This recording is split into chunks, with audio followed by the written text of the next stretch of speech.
তাহলে বাঁচবে কি করে মেয়েরা? শুধু মাস গেলে হাতে 1000 টাকা লক্ষ্মীর ভান্ডার, আর ছেলে স্বামী বাপ সব বাইরে কাছে পড়ে থাকবে, 1000 টাকায় ভুলে যাবো সব। ভয় দেখাচ্ছে ওরা, বলছে তৃণমূল যদি না যেতে তাহলে লক্ষ্মীর ভান্ডার বন্ধ হয়ে যাবে। গত বছর জুন মাসে ভোট হয়েছে, জুলাই মাসে এইখানে রেজাল্ট হয়েছে, 3টে জোটের প্রার্থী এখানে জিতেছে। কারো লক্ষ্মীর ভান্ডারের টাকা বন্ধ হয়েছে? হয়েছে বন্ধ?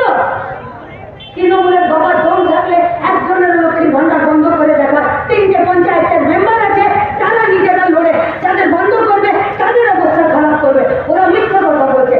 অ্যাডমিনিস্ট্রেটর বসিয়ে দিয়েছে সমবায়গুলোকে শেষ করে দিতে। কেন? কারণ সমবায়গুলো হচ্ছে সরকারি জায়গা। তাহলে মেয়েদের গোষ্ঠীগুলোকে লোন কে দেবে?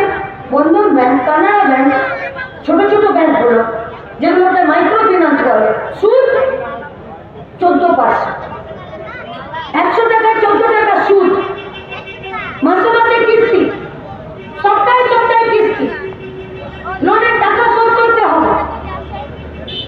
মায়েদেরকে জিজ্ঞাসা করছি, বোনেদেরকে জিজ্ঞাসা করছি, আপনারা যারা আছেন আপনারা বলুন, বন্ধন ব্যাংক, কানাড়া ব্যাংক থেকে আমার বাড়ির মেয়েরা যে লোন নিচ্ছে তারা নিজেদের রোজগারের জন্য কোনো লোন নিতে পারছে না।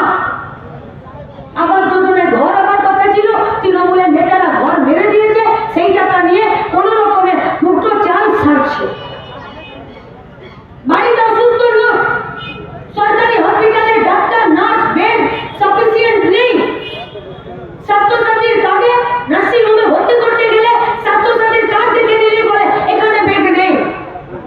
নেতাকে ধরতে হয়, কাউকে দিয়ে লিখিয়ে নিয়ে যেতে হয়, তবে গিয়ে কোনো নার্সিং হোমে ভর্তি।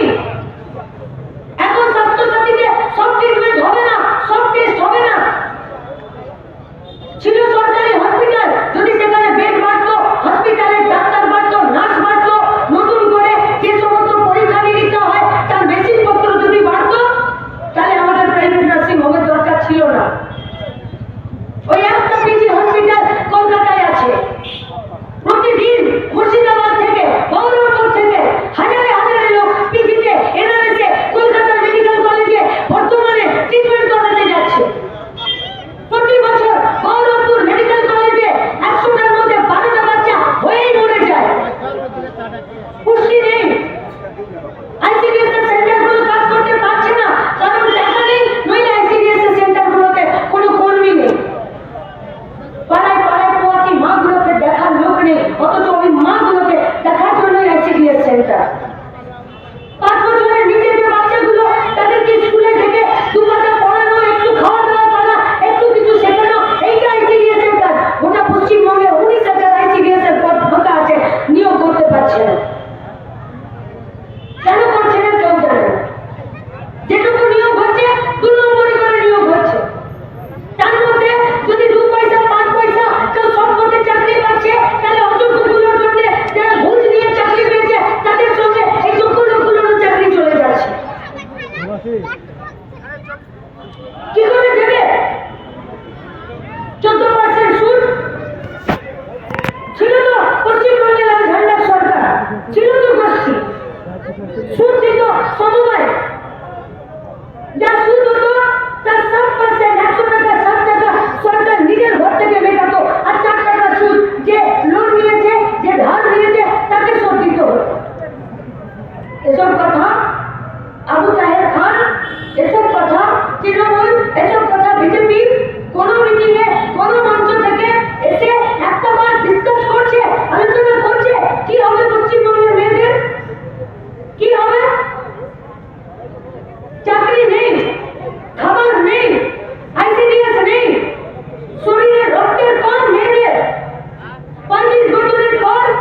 আপনারা বলুন, তাহলে অন্য জায়গায় এই তৃণমূলের পার্টিটা যেটা ভয় দেখাচ্ছে যে আমার লোকের সঙ্গে তোমাকে সাথ দিতে হবে, নইলে তোমার লক্ষ্মীর ভান্ডার আবার যোজনা বন্ধ হয়ে যাবে। দিতেছি তো এখানে আমরা, বন্ধ করে দিতে পারছে পারবে না, বরং যারা পায়নি তারা যাতে পায় তার ব্যবস্থা করছে আমাদের মেম্বাররা।